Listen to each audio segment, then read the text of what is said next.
সব latest update পেতে subscribe করুন আমাদের চ্যানেলে আর বেল আইকনে ক্লিক করতে ভুলবেন না।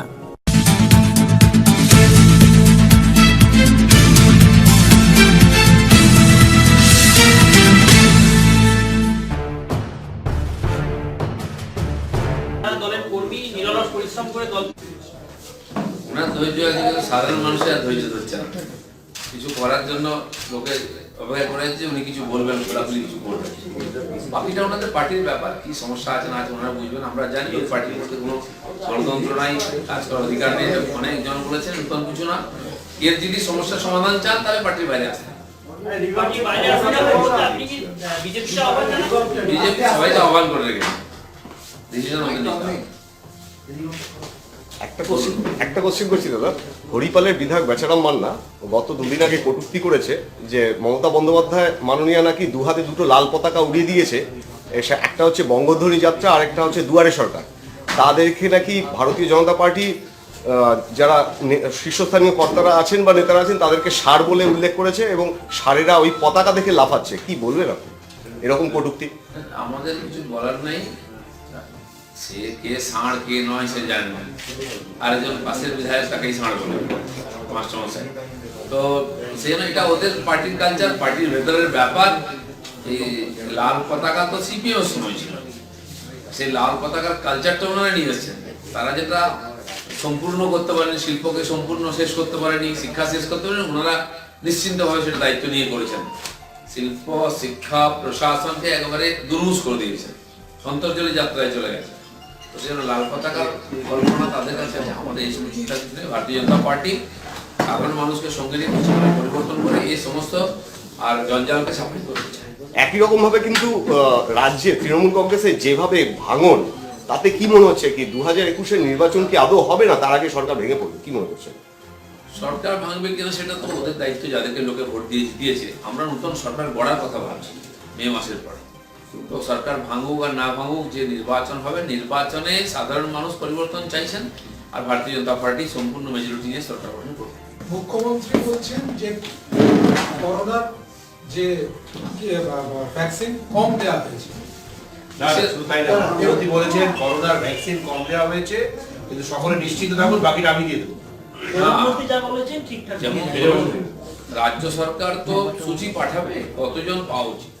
আমার যতদূর জানা আছে, যারা পাবলিক ওয়ার্ক করেন, আপনাদের মতো লোকেরা যারা ভিড়ের মধ্যে যান, এই ধরনের সরকারি কর্মচারী বা সরকারের সঙ্গে যুক্ত সংগঠনগুলি যারা প্রতিনিধি, তাদেরকেই প্রথমে এটা দেওয়া উচিত। কারণ তারা বেশি রিস্কের মধ্যে থাকে। ডাক্তার, শিক্ষা, কি বলে, স্বাস্থ্যকর্মী, পুলিশের কর্মী, অন্যান্য যারা সেবা কাজের সঙ্গে আছেন, আশা কর্মী ইত্যাদি, নিঃসন্দেহে তারা এবং তারাই বেশি মারা গেছেন, অসুস্থ হয়েছেন। তাদেরকে প্রথম প্রোটেক্ট করা উচিত। তারপরে আমরাও আছি, দেশের সমস্ত মানুষ পাবেন। আমি দেখলাম সেখানে টিএমসির বিধায়করা গিয়ে লাইন দিয়ে দিয়েছেন, তো কম তো পড়বেই। ছবি তুলতে যদি টিএমসির নেতা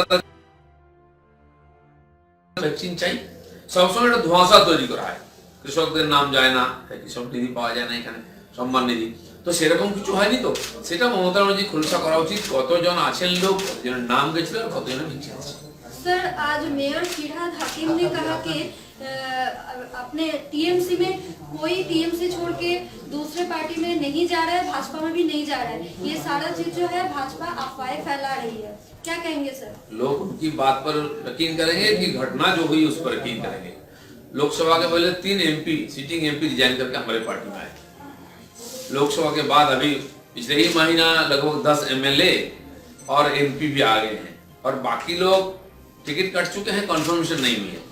तो रोज ये जो फेसबुक, ये स्टेटमेंट बाजी, ये सब हो रहा है, क्यों हो रहा है? और पार्टी के लाइन के साथ नहीं है। इसका मतलब पार्टी कंट्रोल में नहीं है, सरकार तो कंट्रोल से पहले से ही नहीं है। तो इसका क्या कारण है? क्यों सुबह शाम डिजास्टर मैनेजमेंट क्या मीटिंग हो रही है, इसके साथ उसके साथ? इसका कारण क्या है? मतलब कुछ गड़बड़ है। इस प्रकार बोलने से कोई समाधान नहीं होता है। लोग जो अपने आंख से देख रहे हैं उस पर ठीक है। রোগী ইয়েতে ভাতা স্টেট জেনারেল হাসপাতালে 2 জন টিকা নিয়েছে। তার মধ্যে একজন হচ্ছে তৃণমূল বিধায়ক সুভাষ মণ্ডল, একজন তৃণমূলের প্রাক্তন বিধায়ক বনমালী হাজরা। এখন এদের পাওয়ার কথা নয়, লিস্টে এদের নাম থাকার কথা না। এই জন্য মুখ্য স্বাস্থ্য আধিকারিককে জিজ্ঞেস করা হয়েছিল কি করে পেল। উনি বলেছেন যে এরা দুজনই রোগী কল্যাণ সমিতির সদস্য। কি বলবেন? রোগী তো নন, রোগী কল্যাণ সদস্য এরকম বহু কমিটি আছে সরকারের তৈরি করা, তারা পাওয়ার কথা নন। আর যদি পেয়েও থাকেন, মাননীয় মুখ্যমন্ত্রী বলবেন কি লিস্টে এদের নাম কি ছিল, শর্ত পড়বেই। কারণ আমরা জানি আমফানের টাকা বিতরণ হয়ে যায়, যারা পাওয়ার কথা তারা পান না, অন্য লোক পেয়ে যায়। এই একই ঘটনা সব জায়গায় হচ্ছে। আমরা সেটাও ভয় করছি যে কৃষক সম্মান নিধিতে উনি অংশগ্রহণ করবেন বলেছেন, লিস্ট তো ওনাকেই পাঠাতে হবে। সত্যি সত্যি কৃষকদের নামে লিস্ট যাবে নাকি পার্টি কর্মীদের লিস্ট চলে যাবে, এই ব্যাপারে ঘোর সন্দেহ আছে আমাদের।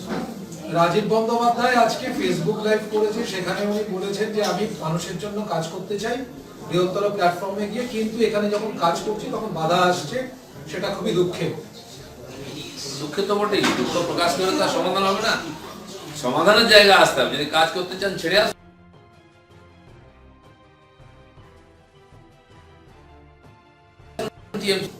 জীবনের দিয়েছে সঙ্গে তার অনেক সেখানে জীবনের মূল্যবান সময় নষ্ট করবেন না, ছেড়ে বেরিয়ে আসুন। বিজেপি দরজা খুলে রেখেছে। আজকে অধীর চৌধুরী বলছেন কংগ্রেস যতদিন কেন্দ্রের সরকারে ছিল ততদিন কোনো অসুবিধা ছিল না, হিন্দু মুসলিম দ্বন্দ্ব ছিল না, মন্দির মসজিদ দ্বন্দ্ব ছিল না। আজকে তো স্থায়ীভাবে সব সমস্যার সমাধান, হিন্দু মুসলিম প্রশ্নই করে না কেউ। আজকে সবকা সাথ সবকা বিকাশ হচ্ছে। ওনারাই সবার জন্য আলাদা আলাদা মিটিং করতেন, আলাদা ক্যান্ডিডেট দিতেন, এপিসমেন্টের পলিটিক্স ওনারাই শুরু করেছেন, হিন্দু মুসলমানের বেসিসে দেশকেও ভাগ করেছেন, সব কংগ্রেস আমলে হয়েছে। এখন পুরনো কথা ঘেঁটে লোককে আর বেদনা দিচ্ছেন কেন? সেই জন্য এইসব পুরনো কথা কেউ শুনতে রাজি নয়। মানুষ সামনের দিকে এগোচ্ছে। মোদির রাজে সবাই ন্যায় পেয়েছেন, সুশাসন পেয়েছেন, আর তাই লোকে মোদির সঙ্গে আছেন। এখন তারা খালি পশ্চাৎতাপ করছেন। দিলীপদা, শতাব্দী রায়কে নিয়ে কালকে যে ঘটনা ঘটলো দেখা গেল, মানে তিনি কি বেসুরো হয়ে উঠলেন, তারপরে অভিষেক বন্দ্যোপাধ্যায়ের অফিসে গিয়ে বৈঠক চললো 2.5 ঘন্টার উপরে। এই যে গোটা বিষয়টা ঘটনাই ঘটেনি, মক ফাইট হয়েছে। আপনাদের জন্য ওটা কোনো গুরুত্বপূর্ণ হতে পারে, পশ্চিমবঙ্গের মানুষ এসব নিয়ে খুব বেশি চিন্তা ভাবনা করেন না। তারা রোজ নাটক এসব দেখছেন, কেউ বিগড়ে যাচ্ছে, কেউ আছে, কেউ ফটো তোলার জন্য, কেউ দাম বাড়াবার জন্য এসব করছে। এটা ঠিক যে ওই পার্টিটার মধ্যে যে কি খিচুড়ি পাচ্ছে সেটা হয়তো সব বাইরে থেকে বোঝা যাচ্ছে না, যখন বিস্ফোরণ হবে তখন সব বোঝা যাবে। শতাব্দী রায় যদি কখনো আসতে চায় বিজেপিতে, আলাদা করে করার জন্য সবার জন্য দরজা খুলে রেখেছি। আসতে চাইলে আমরা বিচার করবো। कल आपने शताब्दी राय को लेकर कहा था कि अगर वो बीजेपी में आना चाहे तो दरवाजा खुला है। आज आप राजीव बैनर्जी के लिए भी कह रहे हैं उनके फेसबुक लाइव के बाद। नहीं, जबकि इस प्रकार बातें कभी नहीं किया इन लोगों ने, और पार्टी के एक प्रकार विरोध में बात कर रहे हैं लोग, असंतोष व्यक्त कर रहे हैं। और जो हम पहले से बोल रहे थे कि इस पार्टी का अंतर ना तो लोकतंत्र है, ना तो काम करने का कोई मौका है, ना कोई अधिकार है, ना कोई सम्मान है। और हमारी बात पर उनकी बात आज मिल रही है, तो इसलिए हम बोले कि वहां बोल के कोई फायदा नहीं है। आप तो इतने साल जेल चुके हैं, तीसरे बार एमपी है, फिर ये बात बोलने का क्या मतलब होता है? इसलिए आप अगर इसका परिवर्तन चाहते हैं, इससे निजात चाहते हैं, आइए बाहर। थोड़ा तो हिम्मत करना पड़ेगा, बहुत लोगों ने की है, और भारतीय जनता पार्टी हाथ पकड़ने को तैयार है। दिलीप दा, आज मुख्यमंत्री ममता बनर्जी ने कहा है कि जो वैक्सीन है वो कम है यहाँ पे, और वही देख रहे हैं कि राज्य के जो तृणमूल नेता है उनको यहाँ पे वैक्सीन दिया जा रहा है। नहीं, वैक्सीन के लिए एक क्राइटेरिया है। जो समाज में भीड़ में काम कर रहे हैं, लोगों की सेवा में लगे हैं, जो इफेक्टेड पहले भी हो चुके हैं, कई लोगों की मौत भी हुई, इनको प्रोटेक्ट करने के लिए केंद्र सरकार ने लगभग 3.5 करोड़ सैंपल भेजा है पूरा देश में। और हर प्रदेश में जितने लोग हैं उनकी सूची राज्य सरकार को भेजनी चाहिए, और उसी आधार पर वैक्सीन आएगी। जैसे जैसा नया नया आएगा उस प्रकार लोगों को दिया जाएगा। तो इसलिए ममता बनर्जी की जिम्मेदारी होती है कि कितने लोग इस प्रकार हैं, उनकी सूची भेजनी चाहिए, और कितने आए सब खुलासा करें। लेकिन मुश्किल ये है, जिनको नहीं लेना चाहिए वैक्सीन वो ले रहे हैं, उनके नेता, एमएलए, उनके और पदाधिकारी, इनकी नाम तो लिस्ट में नहीं होनी चाहिए। अगर ले लेंगे तो कम तो होगा ही। हमेशा यहाँ होता है, जो एनलिस्टेड होते हैं उन पर पहुंचता नहीं सुविधाएं, और दूसरा कोई ले लेता है। इस बार भी वही हुआ है। দিলীপ দা, আপনি গতকাল মিটিং করেছেন দিল্লিতে গিয়ে জেপি নাড্ডা এবং অমিত শাহর সঙ্গে। মিটিং এ এক্স্যাক্টলি ওনারা কি কি আপনাদের নির্দেশ বা পরামর্শ দিলেন ভোটে ভালো রেজাল্ট করার জন্য? যে পরামর্শ আমার জন্য দিয়েছেন সেটা তো আপনাকে আমি বলবো না, কিন্তু আগামী দিন বিজেপি যাতে জেতে 200 সিট পায় তার জন্য পরিকল্পনা তৈরি হয়েছে। আর এটা আজ নয়, বছর খানেক আগের থেকেই আমরা শুরু করেছি। লোকসভার পর থেকে বিধানসভার প্রস্তুতি, যেমন 2016 সালে বিধানসভার পর থেকে লোকসভার প্রস্তুতি শুরু করেছিলাম, ঠিক লোকসভার পর থেকে 2 বছর সামনে রেখে আমরা প্রস্তুতি শুরু করেছি, যে যতটা এগিয়েছিলাম তারপরে। আর প্রতি মাসে 1.5 মাসে একবার রিভিউ হয় আমাদের সর্বভারতীয় নেতারা আসছেন, তাদের প্রোগ্রাম হচ্ছে, তার ফিডব্যাক কি আসছে, তারা প্রত্যেকবার কিছু কাজ দিয়ে যান আমাদের, সেটা সময়বদ্ধভাবে শেষ করার কথা হয়েছে কিনা খোঁজ নেওয়া হয়। আর আগামী 1-1.5 মাসের আবার প্ল্যানিং তৈরি হয়। সেই ব্যাপারেই বৈঠক ছিল এবং এই যে ব্যাপক জয়েনিং পার্টিতে হচ্ছে সেটা কিভাবে হওয়া উচিত, কি ধরনের ক্রাইটেরিয়া হওয়া উচিত, এই ব্যাপারে কথাবার্তা মানে রেস্ট্রিকশন করা উচিত। হবে। দলে নেয়ার ক্ষেত্রে এই ধরনের বিষয় নিয়ে কি কোনো আলোচনা বা সিদ্ধান্ত হয়েছে যে সবাইকে নয় বাজ বিচার করা? আগেও কথা হয়েছিল, আপনারা জানেন এই ব্যাপারে অনেক কন্ট্রোভার্সিও হয়েছে, চর্চাও হয়েছে, আলোচনাও হয়েছে। সবাইকে নিই আমরা, সবাইকে নেবো না। আমাদের কাজের উপযোগী এবং সমাজের মানুষের কাছে যাদের ঠিকঠাক আছে এরকম লোককে নেওয়ানোর চেষ্টা করবো। তবে রাজনীতিতে কি আছে, সবাইকে একেবারে ক্লিন চিট দিয়ে বা একরকম ক্যারেক্টার সার্টিফিকেট দিয়ে নেওয়া যায় না। যথাসম্ভব আমরা সবাইকে নেওয়ার চেষ্টা করছি, তাদেরকে যেরকম জায়গা যেখানে দেওয়ার দরকার সেরকম দেওয়ার চেষ্টা। কিন্তু যাদের ভাবমূর্তি একেবারে খারাপ বা কালিমা লিপ্ত তাদেরকে নেওয়া যাবে না কোনো মূল্যে, এরকম কোনো সিদ্ধান্ত নির্দেশ এরকম ব্যক্তিগতভাবে কোনো আলোচনা নেই, একটা মোটামুটি বলা হয়েছে, সে দেখে দেখে নেওয়ার জন্য। আচ্ছা, দিলীপদা, 30 এবং 31 যে অমিত শাহ আসবেন তার এক্স্যাক্টলি কোথায় কোথায় সফর করবেন সেটা যদি এখনো সে ব্যাপারে ফাইনাল কিছু হয়নি। যেমন আগের প্রবাসগুলো বিভিন্ন জেলাতে হয়েছে, বিভিন্ন কমিউনিটি বা কিছু তীর্থস্থানে গেছেন জনসম্পর্ক করার জন্য। এবারেও সেরকম জেলাতেই প্রোগ্রাম হবে, সেটা আমরা এখানে বসে তার রাজঘাট বা ঠাকুরনগরে কি হতে পারে? সম্ভাবনা আছে, হতে পারে। মায়াপুর হতে পারে, নবদ্বীপ হতে পারে, এতে হতে পারে, ঠাকুরনগর হতে পারে। যত পশ্চিমবাংলার মানুষের শ্রদ্ধা কেন্দ্র আছে এরকম কিছু জায়গাও যেতে পারেন, আর বিভিন্ন কমিউনিটির সঙ্গে দেখাও করতে পারেন। আচ্ছা, অমিত শাহ যখন আসবেন তখন কি এই ব্যাপারতেও কিছু অন্য দল থেকে জয়েনিং হতে পারে? হতে পারে। প্রধানমন্ত্রী আসার পর সংবাদ এসেছে, প্রধানমন্ত্রী সরকারি প্রোগ্রামে 23 তারিখ আসবেন, এটুকু আমরা জানি, এর বেশি কিছু নয়। আসবেন উনি না? ওখানে ভার্চুয়ালি হচ্ছে। সেটা তো সরকার ঠিক করবে কি প্রোগ্রাম না হবে, আমরা আমন্ত্রিত হলে যাব, আপনারাও যেতে পারেন। আমাদের কাছে খবর এসেছিল উনি ভার্চুয়ালি দিল্লি থেকে পার্টিসিপেট করবেন। না, আমাদের কাছে যেটুকু খবর যে উনি কলকাতাতে আসবেন। এখন এই ব্যাপারে কোনো মানে সরকার ঠিক করছে ডিপার্টমেন্ট, আমাদের কাছে অফিসিয়ালি কোনো খবর আসেনি। বলছি মালদার ইংরেজ বাজারে তৃণমূলের গোষ্ঠী কোন্দল, তার জন্য সেখানে বোমাগুলি চলেছে, বেশ কয়েকজন আহত।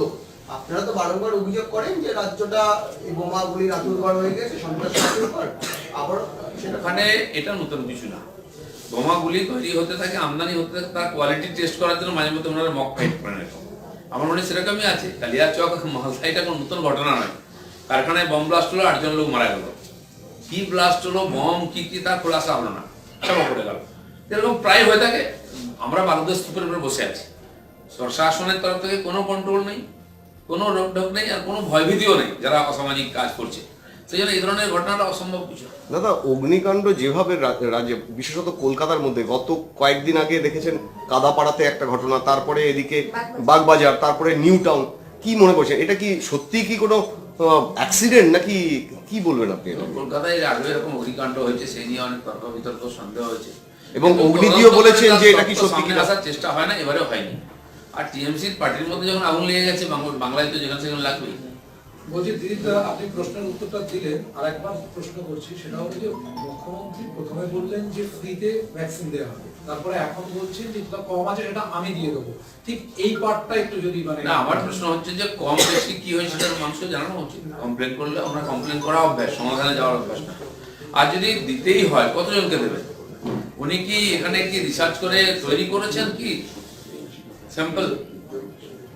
কালীঘাটে কি কারখানা হয়েছে যে ভ্যাকসিন তৈরি হচ্ছে? আনবেন কোথা থেকে? চায়না থেকে আনছেন কি? এটা বলা উচিত লোক। আর উনি দিলে যে গঙ্গা জল ভরে দেবেন না ঠিক গ্যারান্টি, লোক নেবে কেন? এই ধরনের হালকা কথাবার্তা না বলে, যখন কেন্দ্র সরকার দায়িত্ব নিয়েছে, আমাদের দেশেই দুটো ভ্যাকসিন তৈরি হয়েছে, সেটা বিলি হচ্ছে, প্রথম সরকারি কর্মচারী বা যারা সেবায় আছেন তাদেরকে দেওয়া হচ্ছে, তারপরে দেশের সব মানুষকেই দেওয়া হয়। যারা বেশি রিস্কের মধ্যে আছেন তাদেরকে প্রথম প্রোটেক্ট করা হচ্ছে। আমরা যখন ভ্যাকসিনের কথা বলছিলাম অনেকে হাসাহাসি করছিল, বিদেশের কথা হচ্ছিল। আজ ভারতের বিজ্ঞানীরা ভ্যাকসিন আবিষ্কার করেছেন, সারা দুনিয়া আমাদের কাছে আসছে আছে। কিন্তু আমাদের দেশের মানুষকে আগে আমাদের সুরক্ষিত করতে হবে, আর সেই জন্য কেন্দ্র সরকার এই ব্যাপারে যথেষ্ট সক্রিয় আছে। দাদা, একটা কোশ্চেন করবো যে গতকাল প্রেস কনফারেন্সে অনুব্রত মণ্ডল বলেছেন যে নেতারা, রাজ্যে যত নেতা নেত্রীরা রয়েছেন তাদের মুখের কোনো না, আমি শেষ কথা, আপনার মুখ দেখেই সব জিতবে। কি বলবেন আপনি? লোককে জিজ্ঞেস করুন। ধন্যবাদ। কয়েকদিন আগে আপনি একটা অনুষ্ঠানে বলেছিলেন যে এখন সবাইকে আমরা নেব, তারপরে বাজবিচার। আবার আপনি এটা বলছেন সবার জন্য দরজা খোলা, যাদের কদিন আগেও সমালোচনা করেছেন তাদেরও বলছেন আমরা নিয়ে নেবো। আবার গতকালকের মিটিং একটা দরজাটা আমরা খুলেছি, দরজাটা কিন্তু সারা জীবন খুলে রাখবো না, আস্তে আস্তে ছোট করছি, তারপর বন্ধ করে দেবো। তো সেই জন্য পার্টি যখন যেরকম পরিস্থিতি অনুযায়ী মনে করবে সেরকম নেবে, এর জন্য কোনো স্ট্যান্ডার্ড কিছু নাই, এটা কোনো নীতির ব্যাপার নেই। বিশেষ পরিস্থিতি তৈরি হয়েছে, আমাদের লোকের দরকার আছে, আর বিভিন্ন পার্টির লোকেরা আসছে না। পশ্চিমবাংলার পরিবর্তন উন্নয়নের জন্য কেউ যদি বিজেপি ঝান্ডা ধরতে যায় আমরা না বলতে পারি না, কিন্তু কিছু কিছু লোক আছেন যারা খুবই পরিচিত, সুপরিচিত, আলোচিত, সমালোচিত, সেই সব লোকেদের সম্বন্ধে চিন্তা ভাবনার ব্যাপার আছে, আর সেটা পার্টির লোকেরা ঠিক করবে। দাদা একটা প্রশ্ন রাখবো যে যেখানে আপনারা বলেছেন যে যেখানে জেপি নাড্ডাজি এসে বলেছেন 200 সিট এবং অমিত শাহজি বলেছেন যে আপনিও বলেছেন 200 সিট, এদিকে তৃণমূল কংগ্রেস বলছে 200 সিট, এদিকে বাম কংগ্রেস জোট বলছে 200 সিট, তাহলে সিট তো 294টা। 500 সিট হয়ে গেছে, 294 মধ্যে বিজেপি 200 সিট পাবে। যেখানে তৃণমূলের মাঝে মধ্যে কেউ না কেউ বেসুরো হচ্ছে, যেখানে আপনাদের সবাই ঐক্যবদ্ধের একটা সুর, একসঙ্গে মিছিলে আসছেন, এটা কি ঐক্যবদ্ধ বিজেপি তুলে ধরে? যে পার্টিতে নীতি আদর্শ আছে, ডিসিপ্লিন আছে, প্রশিক্ষণ আছে, সে পার্টি একসঙ্গেই হাঁটে। বিজেপি চিরদিনে এক সুর, এক দেশ, এক নেতা আর এক সুর আছে, কিন্তু টিএমসির মধ্যে নেতা একটাই আছে, পার্টি কখনো এক ছিল না। তো হিন্দিতে কথা আছে কাহা কি রোড়া ভানুমতি ने কোনবা জোড়া। তো বিভিন্ন জায়গা থেকে এসে একটা পার্টি তৈরি হয়েছিল, আবার প্রয়োজনে নিজের জায়গায় ফিরে যাচ্ছে। যাদের আর অন্য যাওয়ার যে পার্টি থেকে সেই পার্টি নাই, তো আমাদের পার্টিতে আসছে, আমরা আহ্বান করেছি। তো একটা বিশেষ পরিস্থিতির কারণে এই পার্টি তৈরি হয়েছিল, এটা বাই প্রোডাক্ট ছিল, ফিনিশ প্রোডাক্ট তো ভারতীয় জনতা পার্টি, সেখানে সবাইকে আহ্বান করছে। কিছু কিছু মহল থেকে বলা হচ্ছে যে যত বিধানসভা ভোট এগিয়ে আসছে আপনাদের কনফিডেন্স লেভেল পড়ে যাচ্ছে, সেই জন্যই দিল্লি থেকে বারবার আপনারা ডেকে পাঠানো। কনফিডেন্স লেভেল বোঝাই যাচ্ছে কার পড়ে গেছে কার নেমে গেছে। দাদা একটা শেষ সাধারণ মানুষের ছেড়ে দিন সেটা। দাদা একটা শেষ প্রশ্ন রাখবো, রাজ্যে যে স্বাস্থ্যসাথী কার্ড এবং দুয়ারে দুয়ারে সরকার যে পরিকল্পনা নিয়েছে রাজ্য সরকার, এবং তারপরেও দেখা যাচ্ছে যে রাজ্যে যে স্বাস্থ্যকর্মী যারা তারা কিন্তু একের পর এক আন্দোলন করে যাচ্ছে, এবং এর আগে যে মাননীয়ার কাছে গিয়েছিল নবান্নেতে তাদের সমস্যার কথা বলতে, তাদেরকে কিন্তু পুলিশ দিয়ে রীতিমতো লাঠিচার্জ করে মারা হয়েছে, এবং তারা অভিযোগ করেছে এবং বারবার আন্দোলন করছে। কি বলবেন কি যেখানে স্বাস্থ্যকর্মীরা ফ্রন্ট ওয়ারিয়ার হয়ে কাজ করছে? দেখুন, আমরা আগেও বলেছি এগুলো খালি ইলেকশন স্ট্যান্ড, পলিটিক্যাল স্ট্যান্ড প্রচার করার জন্য। যে সরকার 10 বছর এত কাজ করে থাকতে পারে, তাহলে এত লক্ষ লক্ষ লোক কেন আসছে সুবিধা পায়নি বলে? আর যারা স্বাস্থ্যকর্মী তাদের সমস্যার সমাধানে তার লোকের স্বাস্থ্যকে সুরক্ষিত করছে। তারা বললেন টিচারদেরকে বাড়ি বাড়ি যেতে হবে, টিচার তো রাস্তায় বসে আছে, প্রতি সপ্তাহে দেখুন কোনো না কোনো টিচার গ্রুপ তারা বসে আছে, বসার অনুমতি দেওয়া হচ্ছে না বলে হাইকোর্ট থেকে পারমিশন আনতে হচ্ছে। এরকম একটা বিতিকিচ্ছিরি ব্যাপার হয়েছে পশ্চিমবাংলায়। খালি এগুলোকে চাপা দেওয়ার জন্য, ক্ষোভটাকে চাপা দেওয়ার জন্য দুয়ারে দুয়ারে সরকার, মানুষের গিয়ে একটু কথা শুনে না হলো যাতে সবাই রাস্তায় বেরিয়ে বিক্ষোভ না দেখা ইত্যাদিতে হচ্ছে। সেই সুযোগ কিছু ডাটা কালেকশন হচ্ছে যেগুলো ইলেকশন প্রচারে কাজ হবে। এবং গতকালকে পুলিশের গায়ে হাত তোলা হয়েছে, যেখানে পুলিশও এইভাবে কাজ করছে, পুলিশকেও পার্টির লোকের উপরে গায়ে হাত তুলছে। পুলিশ কোথাকার? পুলিশের যে মান মর্দন করেছেন না, তার সম্মান নষ্ট করেছেন, সুরক্ষা নষ্ট করেছেন, সেটা টিএমসি করে দেখিয়েছে। সেজন্য কেউ আজকে সুরক্ষা